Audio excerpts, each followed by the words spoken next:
I hate my Dodge Grand Caravan. And today we're going to talk about all the reasons why.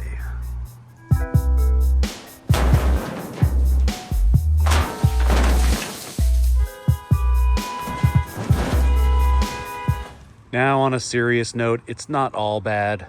It is a pretty useful vehicle for a family of 4 with 2 dogs. A family that likes to do a bit of camping or likes to load the back with lumber or various pieces of furniture. It has been fairly useful for those things, but I still hate it. What do I hate the most? The way it looks, how hideous it is, how uncool it is, how it drives like a boat, floats all over the place. No, those aren't the worst things about it. The worst thing about it is that it's absolute garbage, trash, junk, made poorly. You know, a little bit of hyperbole here, but I have had 2 of these vans and I have put, I don't know, 100,000 miles on the first one, and this one's at 75,000 miles, and I won't be buying another one. The very first issue I had on my previous blue Dodge Grand Caravan was basically the transmission ejected itself from the vehicle. And that Dodge Caravan only had about 35,000 miles on it at the time, so I was real freaking happy. Yeah, that one ended up being mostly just a major inconvenience. Thankfully, the van was still under powertrain warranty, and so we just lost the van for 2 weeks while the dealership replaced the entire transmission. And yes, it didn't actually eject, it just shredded itself and then stopped being able to move forward at all.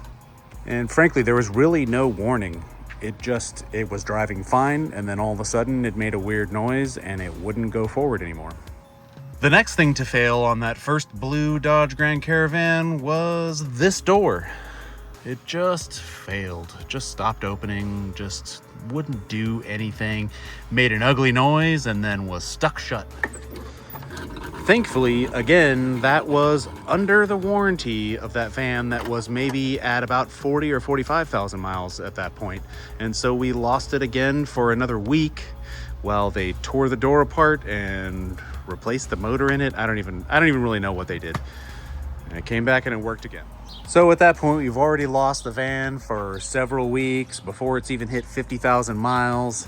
And then at 60,000 miles, we get our first thermostat failure. And that thermostat is a dumb plastic son of a bitch that is right there where that screw top is.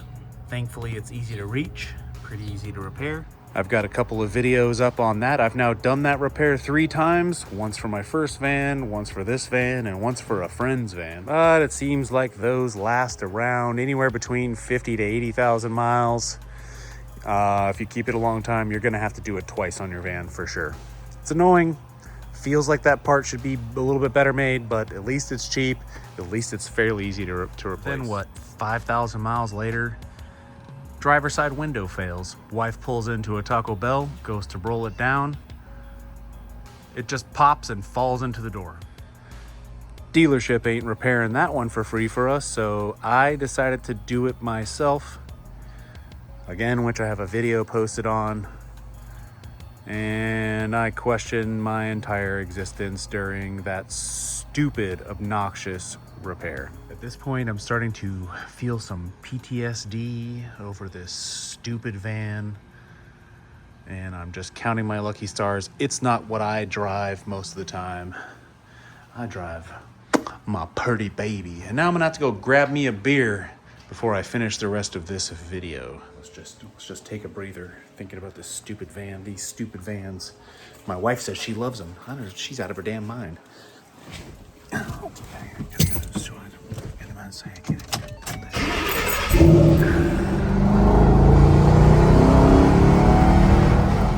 right, get it together here. We got a couple of IPAs here. So we had all that happen to the first van within, I don't know, 50, 60,000 miles. I can't remember exactly. And eventually we got rid of it and we got this van. What issues has this van had? Thankfully, the transmission has not ejected itself or shredded itself from the vehicle. One morning I did wake up to find a giant puddle of oil under this because the factory plastic oil filter housing had cracked. Now this one is metal because it failed and was replaced. Of course, I also mentioned on this van, we have replaced the thermostat down there as well. We have had that stupid door lock fail on that stupid door. Just buzzing every time you hit the lock. Could you imagine?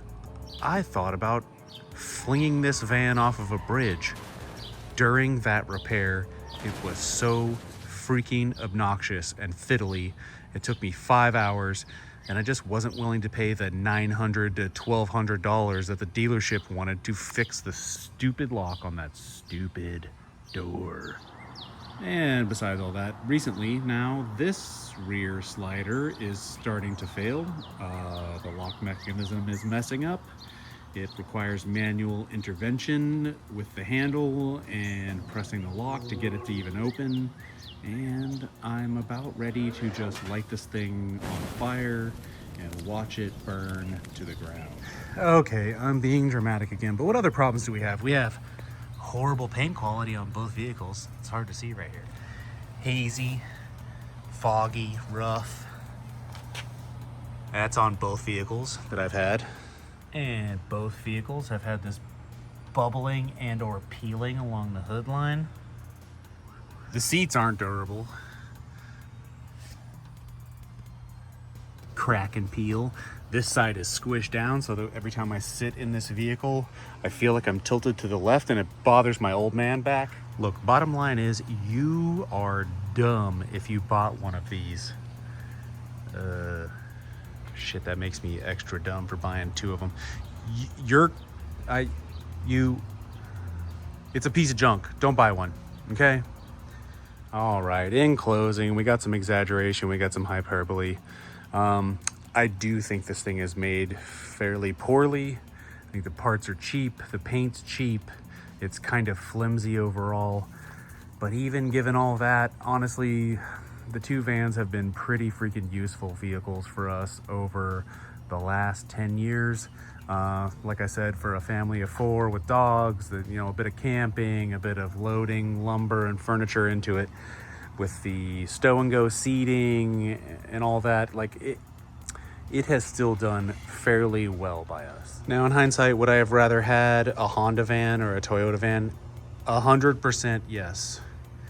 Do those have stow and go seating? I don't think so. Maybe they do. Maybe I could have done without that. I don't know. Those are both drastically better vans than this one is. And if you can spend a few more bucks, I would seriously pick one of those over one of these. Although, they stopped making these, right? So maybe this is all a moot point.